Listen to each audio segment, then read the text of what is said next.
In this video, I'll walk you through setting up OAuth 2.0 with your Google account, which can be used in Zeems to send outbound emails. Many organizations, such as Google and Microsoft, require the use of OAuth 2.0 when sending emails, which legacy devices and apps cannot support. To resolve this, you can configure your devices to send emails to Zeems, which will then send those messages to your Google account using OAuth. This video assumes Zeems is already installed and running. To start, I access the Zeems web interface and log in as admin. Next, I hover my mouse over server configuration, then click here. I see the Smart Host configuration page. I'll need to fill in multiple fields. First, I set a friendly name here. Then, I change the authentication type to OAuth with Google Workspace or Gmail. Notice the sender filter here. Using this sender field, you can restrict this Smart Host to be used by specific email senders. Note that I can create multiple Smart Hosts in Zeems. The first one is called the default Smart Host, and this is the only one where I can leave the value for the sender filter blank.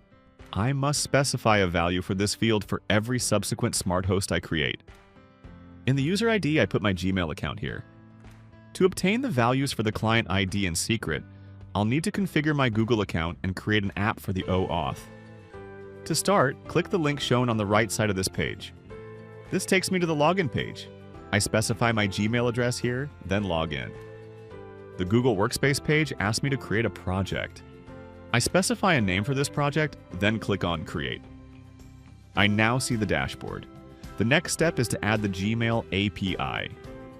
To do this, I click on the navigation menu, then go to APIs and Services, and click on Library. In the search bar, I look up Gmail. The result brings me to the Gmail API, which I need to add to my project. To add it, I click on Enable. Next, I click on the OAuth consent screen on the left side. The interface is letting me know the Auth platform is not configured yet. I click on Get Started to create the app. First, I choose a name and select my email address. I then click on Next. The next section is Audience. There are two choices here, internal and external. If you are a paying customer in the Google Workspace, choose this option. I pick external here because I am using a free Gmail account. I then click on Next. I put my email address and the contact information, then click on Next. Once I agree to the user data policy, I click Continue. Then I click on Create to add the auth. The next step is to create the OAuth client. To start, I click here. The application type should be set to Web Application. Once I set a name, I need to add the authorized redirect URIs. To get the values, I go back to the Zeems Smart Host page. On the right side, I copy the values here and put them in these fields. And then click on Create once I've added all the values. Once it's created, the interface will display the client ID and secret. I copy the client ID, then put it in Zeems. Next, I copy the client secret and put that in Zeems as well. If you need to view the values for the client ID and secret again, click on the client's link on the left side. Next, click on the client ID name and the values will be displayed here, where you can copy both values and paste it in Zeems. I need to confirm if my Gmail account is allowed access for the OAuth. To do this, I click Audience, then see if my Gmail address is in the Test User section. If not, I can add the address by clicking on the Add Users button. After all the values are correctly specified in the Zeems, I click Save. I get a prompt from Google letting me know that the project I created wants access to my Gmail account. I click on Continue.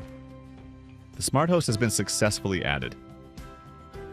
I run a test email to my Hotmail account.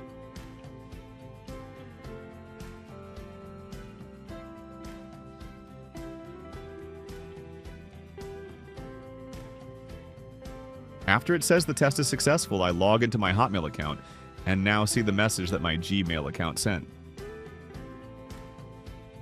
This concludes the video tutorial.